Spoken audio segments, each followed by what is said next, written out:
Friends, आजच्या video सिरीजमध्ये तुमचं स्वागत आहे। मागील व्हिडिओमध्ये आपण ह्या गोष्टीचा अंदाज घेतला की कुठलाही शब्द जर आपल्याला उच्चारायचा असेल तर आपण कोणती आयडिया वापरायला पाहिजे। शब्दाचे भाग करा, दोन भाग पडत असतील। पहिल्या भागावरती स्ट्रेस द्या। स्ट्रेस म्हणजे काय?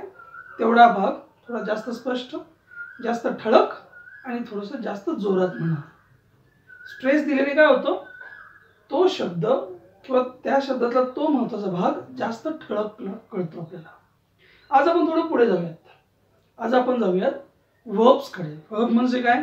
क्रियापद। आपण कोणतीही भाषा बोलतो म्हणजे काय करतो माहिती तुम्हाला? आपण कोणतीही भाषा बोलतो म्हणजे त्यातली ॲक्शन सांगतो। कोणती भाषा घ्या, मराठी असो, हिंदी असो, कन्नड असो, उर्दू असो, कुठली भाषा घ्या, सेम इंग्लिशचं आहे। आपण ॲक्शन तर सांगतो। आपण आपल्या फ्रेंडला भेटलो, आपण म्हणतो की अरे मी घरी गेलो होतो, घरी असं असं झालं, मग माझे वडील मला असं म्हटले, माझी आई असं म्हटली, मग मी ह्याप्रमाणे अभ्यास केला, मी अशी तयारी केली। हे सगळं काय आहे? ॲक्शन्स। आपण मराठी चांगली बोलतो याचा अर्थ आपल्याला मराठीमधले ॲक्शन सगळ्या माहिती आहेत। कशाला काय म्हणायचं आपल्याला माहिती आहे। भिंतीला हाताने असं करणं म्हणजे पुसणं, हे आपल्याला कोणी सांगायची गरज नाही आहे, हो की नाही? तर इंग्रजी जर तुम्हाला बोलायचं असेल तुम्हाला ॲक्शन वर्ड्स पण माहीत पाहिजे, आणि सोपे सोपे ॲक्शन वर्ड्स ॲक्च्युअली ते आपल्याला माहीतच असतात। आता इंग्लिश भाषेमधले ॲक्शन्स कोणते आहेत? जे मराठीतले आहेत तेच। जाल आपण काय म्हणतो? गो। येला कम, बसला सीट, लिहिला राईट।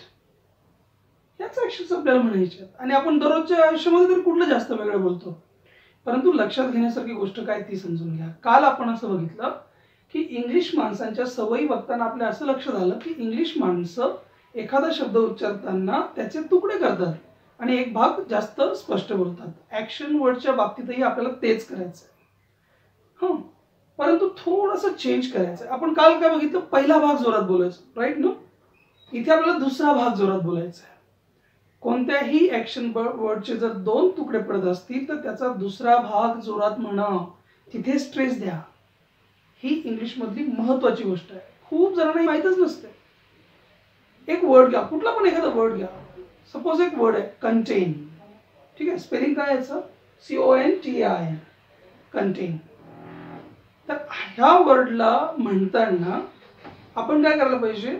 दुसरा भाग कोणता आहे? टेन आहे ना? तर टेनला आपण जास्त स्ट्रेस दिला पाहिजे। कनला हळूच म्हणा, कंटेन, कंटेन। समजतं मी काय म्हणतो ते? दुसऱ्या भागावर स्ट्रेस द्या। म्हणजे जर नाव असेल आणि जर ॲडजेक्टिव्ह असेल तर त्याला आपण पहिल्या भागाला स्ट्रेस करतो, आणि जर ते वर्ब असेल, ॲक्शन वर्ड असेल तर त्याला आपण दुसऱ्या भागाला स्ट्रेस करतो। जर त्याचे दोन भाग पडत असतील तर। एकच भाग असेल तर काही विषयच नाही, ठीक ना? ओपन। आता ओपन हे किती भाग झाले? ओपन दोन भाग झाले ना, तर आपण त्याला ओपन असं म्हटलं पाहिजे। तर क्लोज शब्द आहे, क्लोजचे किती भाग झाले? क्लोज एकच, तर आपण त्याला पहिल्यांदाच उचला, क्लोज। से शब्दाचे किती तुकडे झाले? एकच, पहिला भाग उचला, से। पण हा शब्द आहे डिस्क्राईब, डिस्क्राईब, किती भाग झाले? दोन ना? तर डिसला छोटं म्हणा, क्राईबला मोठं म्हणा, डिस्क्राईब। एफोर्ट, आता एफोर्ट शब्द आहे, काय स्पेलिंग आहे त्याचं? AFFORD, effort. तर आपण त्याला ॲप पासूनच जोरात नाही म्हणायचं आहे, effort, not this way, effort. तर शब्दांचा म्हणजे तिथल्या वर्बचा उच्चार ज्याला समजतो ना त्यालाच इंग्रजीमधली लय सापडलेली असते, हे लक्षात ठेवा। काय तुम्ही ॲक्शन वर्ड शोधा आणि त्याला कसं म्हणायचं ते शिकून घ्या। कोणते पण ॲक्शन वर्ड्स त्याची लिस्ट काढा। आपल्याकडे नुसतं आपण गुगलवरती ॲक्शन वर्ड्स एवढं जरी टाकलं, नुसतं वर्ब एवढं जरी शब्द टाईप केला, किती सगळी लिस्ट आपल्याला सापडेल की नाही? कोणताही ॲक्शन वर्ड घ्या, त्याचे तुकडे किती होत बघा। काल मागच्या लेक्चरमध्ये मी सांगितलेलंच आहे की कोणत्या प्रकारचे त्याला आपण ओळखायचं। हा वर्ड काय बघा? रिमूव्ह। तर आपण मराठी माणसं काय करतो, मराठी मुलं त्याला सरळ म्हणून टाकतो remove. It is not that way. English माणसं तसं नाही करणार। काय करतील? त्यांना कळलं त्याचे दोन भाग पडले, एक रिम पर्यंत एक भाग आणि मूव्ह पर्यंत दुसरा भाग। ते काय करतील? रीला हळूच म्हणतील आणि मूव्हला जोरात म्हणतील, मग ते त्याचा उच्चार कसा करतील? Remove, respond, respect, suspect, project. पहिला भाग हळूच म्हणण्याची ही कला ज्या ज्या मुलांना, मुलींना, माणसांना समजेल, लेडीजना समजेल, त्यांना इंग्रजी बोलण्यातली लय सापडते. का बरं असं मी म्हणतोय? कारण वाक्यामध्ये दुसरं काय असणार? एक तर कोणीतरी नाव असणार आणि त्याने केलेली ऍक्शन असणार. मग ते नाव जे आहे त्याला आपण पहिल्यांदा मोठं म्हणणार आणि ते ऍक्शन वर्ड जो आहे त्याला दुसऱ्यांदा मोठं म्हणणार. तर कम्प्लीट ऍक्शन आहे सपोज. आपण सरळ वाजून टाकतो कम्प्लीट. इट्स नॉट वे. कमला हळूच म्हटलं पाहिजे, प्लीटला जोरात म्हटलं पाहिजे, कम्प्लीट. जरा गोड म्हटलं पाहिजे, complete. Perform, indulge, suspect, announce, assume. हे जे शब्द आहेत ना, पण बघा याच्यामध्ये लिहिलं आहे. आपल्याला ती जर साधता आली तरच आपलं इंग्लिश पुढे जाणार आहे. आणि ते का करायचं त्याच्या मागे पण एक लॉजिक आहे. इंग्रजीमध्ये काही काही शब्द असे आहेत की ते नाव आहे की ऍक्शन वर्ड आहे हेच कळत नाही. म्हणजे कन्फ्युजिंग वर्ड्स. ते नाउन पण असू शकतात आणि ऍक्शन वर्ड्स पण असू शकतात. मराठीमध्ये पण आहे बरं का असं काय, म्हणजे इंग्लिशमध्ये जास्त काही नाही, पण मराठीमध्ये थोडंसं कमी आहे. उदाहरणार्थ जाते. जाते शब्द म्हटलं तुमच्या डोळ्यासमोर काय उभं राहिलं?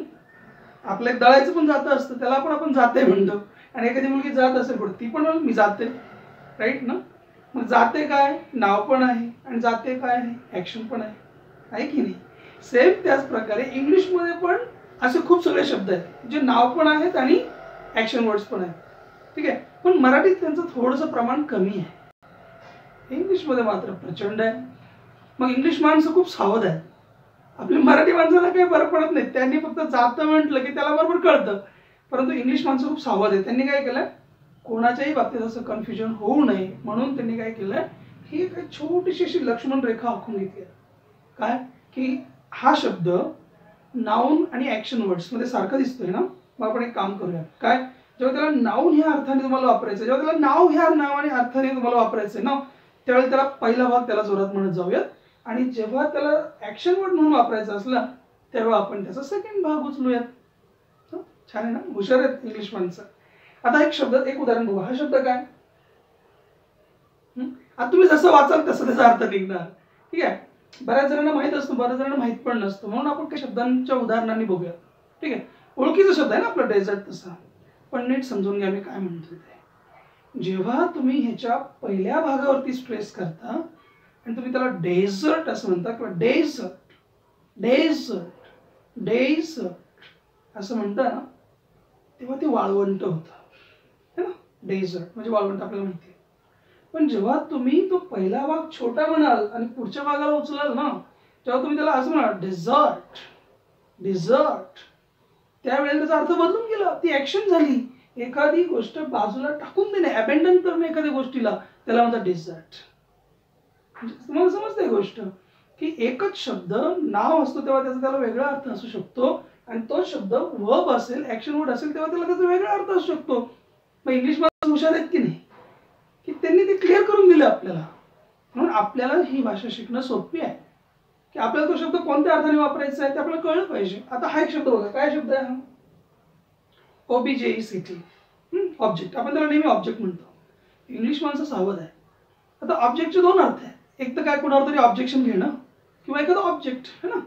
पण ऑब्जेक्ट म्हणजे वस्तू, हे जर जेव्हा आपण म्हणू तेव्हा त्याला काय म्हणता येईल, ते नाव आहे कशाच तरी, दिस इज अन ऑब्जेक्ट, राईट. परंतु आपण जेव्हा म्हणू की आय ऑब्जेक्ट युअर ऑनर, असं आपण कुठेतरी ऐकतो आपण कोर्टामध्ये वगैरे इकडे तिकडे, मी ह्या गोष्टीवर आक्षेप घेतो, त्यावेळेला ह्या शब्दाचा उच्चार करताना जो पहिला जो ऑप आहे ना, तो हळूच म्हणतात ते माणसं. ते असं म्हणतील ऑब्जेक्ट ऑब्जेक्ट, आणि जेव्हा ही वस्तू आहे म्हणत असतो दिस इज अन ऑब्जेक्ट. मग यातला फरक समजून घ्या. Object object object object. एक आपल्या नेहमीच्या ओळखीचा एक शब्द बघूयात आपण. हा शब्द काय वाचा, येस, प्रेझेंट. दोन्ही बाजूनी बघा. हा एखाद्याचा बर्थडे आहे, आता 1 जूनला येतीलच खूप सगळ्या निम्म्या लोकसंख्येचे वाढदिवस ना, सरकारी बर्थडे. तर आपण तुझं चल तुझा बर्थडे आहे ना, तुला मी काय गिफ्ट आणू, तुला मी काय प्रेझेंट देऊ, राईट ना. मग गिफ्ट या अर्थाने पण आपण प्रेझेंट शब्द वापरतो की नाही, येस. आणि एखादी गोष्ट आपण प्रेझेंट करतो, एखादी गोष्टीचं आपण प्रेझेंटेशन करतो, तेव्हा पण आपण प्रेझेंट शब्द वापरतो. मग आता प्रश्न असा आहे की प्रेझेंट काय आहे, नाव आहे का वर्ब आहे? त्याचं उत्तर काय आहे, तर दोन्ही आहे. तुम्ही त्याला म्हणता कसं त्यावर त्याची कॅटेगरी ठरणार, राईट ना. जर तुम्ही त्याला प्रेझेंट असं म्हटलं तर ते काय होऊन जाईल, वस्तू होऊन जाईल. जर तुम्ही त्याला प्रेझेंट असं म्हटलं तर ती काय होऊन जाईल, ऍक्शन वर्ड होऊन जाईल. तर ह्या सगळ्या विवेचनावरून तुमच्या लक्षात ही गोष्ट आली असेल आतापर्यंत ना, की जिथेही कधी ऍक्शन वर्ड येईल तिथे आपण त्याचा जर त्याचे दोन भाग पडत असतील तर आपण त्याला काय करायला पाहिजे, सेकंड भागावरती स्ट्रेस द्यायला पाहिजे. आणि शक्यतो जिथे आपल्याला ऍक्शन बोलायची ना, ऍक्शन शिवाय तर कोणती भाषा होणार नाही ना, आपण ते बघणारच होतो हळूहळू. Don't worry about it. Action शिवाय तर कोणतीच भाषा होणार नाही, ठीक आहे ना.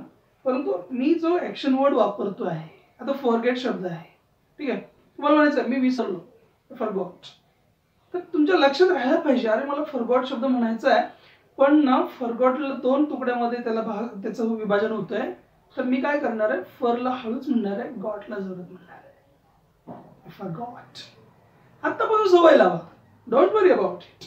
खूप मोठा स्ट्रेस आपल्याला घ्यायचा नाही, आपल्याला स्ट्रेस द्यायचा आहे ऍक्शन वर्ड्सवरती, ठीक आहे ना. आणि आत्ता सांगितल्याप्रमाणे काही ऍक्शन वर्ड, सगळेच नाही, काही ऍक्शन वर्ड्सना पहिल्यांदा स्ट्रेस दिला की त्याचं नाउन बनून जातं, नाव बनतं ते कोणाचं तरी, आणि दुसऱ्यांदा स्ट्रेस दिला की ते वर्ब म्हणजे क्रियापद म्हणजे ऍक्शन वर्ड बनतं. म्हणून आपण एक सोपा नियम लावून ठेवायचा, दोन भागातलं ऍक्शन वर्ड दिसलं की त्याचा दुसरा भाग स्ट्रेस द्यायचा त्याला. जितकं तुम्ही त्याच्यावर स्ट्रेस द्याल तितका तो शब्द क्लिअर, राईट ना. मग कोणता शब्द असेल, काही शब्द आपण बघू शकतो. काय शब्द आहे हा, परमिट. तुम्ही पहिल्यांदा जोर दिला तर परमिट म्हणजे आम्हाला परमिट आहे या गोष्टीचं. जर तुम्ही त्याला दुसऱ्यांदा दिलं stress, permit, I permit you, मी तुला परवानगी देतो, परवानगी देण्याची गोष्ट झाली. सपोर्ट शब्द आहे, तुम्ही त्याला जेव्हा स्टार्टला म्हणाल it's my support, it's a support, पहिल्यांदा स्ट्रेस दिला तर तो तुम्हाला काय होईल, तो सपोर्ट दिल्यासारखं होईल एखाद्याला, पाठराखण. आणि तेव्हा तुम्ही सपोर्ट ऍक्शन वर्ड झाली. खूप सगळे शब्द सांगता येतील. सस्पेक्ट, ससला जोरात म्हटलं सस्पेक्ट तर एखादं संशयित अशा अर्थाने घेता येईल. आणि जेव्हा तुम्ही त्याला पहिल्यांदा हळू म्हणा सस्पेक्ट म्हणजे मला संशय आहे, मी संशय घेतो एखाद्या गोष्टीवरती, असा अर्थ होईल. तर मित्रांनो ह्या छोट्या छोट्या गोष्टींमधनं तुमचा बेस एकदम क्लिअर होऊन जाणार आहे. या गोष्टी तुम्ही सातत्याने जाणून ठेवली पाहिजे. आपल्याला जी काही भाषा बोलायची आहे, इंग्लिश माणसं का आपल्यापेक्षा वेगळं बोलतात, आपल्याला त्यांचं का कळत नाही ते काय म्हणतात ते, त्याचं कारण हे आहे, त्यांनी ठरवून घेतलंय की मी एखादं नाव म्हणणार आहे ना तर मी त्याला इथे स्ट्रेस देणार आहे, मी एखादी ऍक्शन वर्ड म्हणणार आहे मी त्याला इथे स्ट्रेस देणार आहे. आपली अडचण काय मराठी माणसांची, सगळे शब्द एकाच लाईनमध्ये, ना त्याला कुठे स्ट्रेस, ना त्याला कुठे वरती जोरात म्हणणं, ना त्याला कुठे खाली दाबणं.